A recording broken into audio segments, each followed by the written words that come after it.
किसी तालाब में 3 मछलियां रहती थीं, अन्नदात्री, प्रयत्नशील और यादृच्छिक। तीनों में बहुत गहरी मित्रता थी, लेकिन उनकी सोच और स्वभाव अलग अलग थे। अन्नदात्री, यह मछली बहुत बुद्धिमान थी और भविष्य की चिंता करती थी। वो हमेशा आगे की सोचती और किसी भी समस्या का समाधान ढूंढने की कोशिश करती थी। प्रयत्नशील, यह मछली थोड़ी कम बुद्धिमान थी लेकिन मेहनती और साहसी थी। वो परिस्थिति के हिसाब से अपना रास्ता खोजती थी। यादृच्छिक, यह मछली आलसी और भाग्य पर निर्भर थी। वो मानती थी कि जो होना है वो होगा और चिंता करने से कोई फायदा नहीं है। एक दिन अन्नदात्री ने देखा कि तालाब के पास कुछ मछुआरे आकर बसेरा बना रहे थे। उन्हें देखकर वो समझ गई कि मछुआरे जल्द ही तालाब में जाल डालेंगे। उसने तुरंत अपनी दोनों मित्र मछलियों को इस बात की सूचना दी और कहा, हमें यहाँ से तुरंत निकल जाना चाहिए। ये तालाब अब सुरक्षित नहीं है।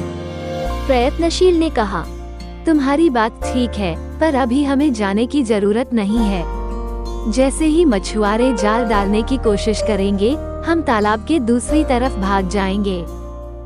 यादृच्छिक ने हंसते हुए कहा, तुम लोग बेवजह चिंता कर रही हो। जब तक हमें पकड़ने की कोशिश नहीं की जाती, हमें चिंता करने की जरूरत नहीं है। और अगर हमारा भाग्य में पकड़ा जाना लिखा होगा तो कोई कुछ नहीं कर सकता।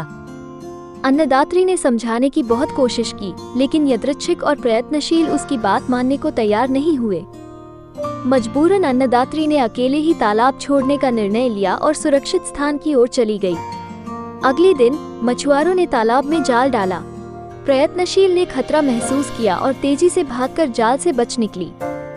लेकिन यादृच्छिक, जो हमेशा भाग्य पर निर्भर रहती थी, जाल में फंस गई और मछुआरों के हाथों पकड़ी गई। इस कहानी से यह शिक्षा मिलती है कि जो लोग बुद्धिमानी से काम लेते हैं और समय रहते सही निर्णय लेते हैं, वे कठिनाइयों से बच जाते हैं, जबकि जो लोग आलस या भाग्य पर निर्भर रहते हैं, उन्हें अक्सर नुकसान उठाना पड़ता है।